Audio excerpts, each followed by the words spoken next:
The automobile industry is one of the leading pollutants of the environment, and you're personally leading a fairly aggressive turnaround of your firm.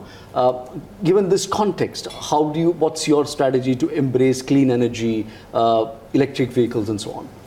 It almost sounds like the one doesn't go together with the other. So if you focused on the turnaround, you will not focus on the environment. For Tata Motors, I can state why we are driving the turnaround. We have a very strong focus as far as the environment is concerned. So alternative fuels as powertrain solutions across the board of our product portfolio in passenger vehicles and commercial vehicles.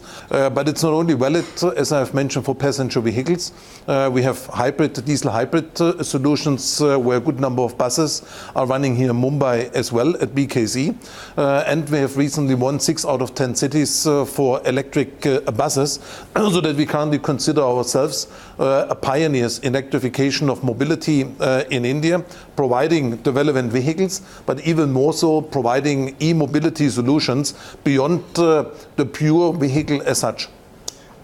What's your view on the support infrastructure and policy for electric vehicles is concerned?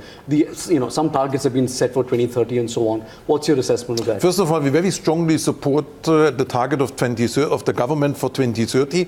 And very often and frequently the question gets asked, do you believe in it? From my point of view, it's not about believing in it.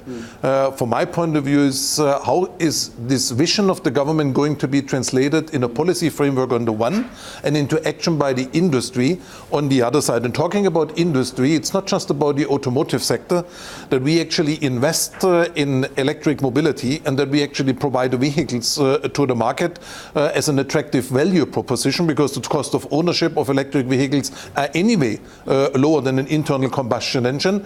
The other question is the private sector, to get the private sector encouraged to actually commit the investment in the development of the infrastructure. The highest or the most important hurdle of a customer to decide for an electric vehicle is range anxiety. I could actually put more batteries on it, making my products overly expensive. The right answer is we need a good density of charging stations, fast charging stations, providing the infrastructure so that customers can always be sure that if I need to charge, there's always a charging station in close proximity, and I will never ever get stranded on the road. And I think this is what we need: vision, policy attracting the private sector.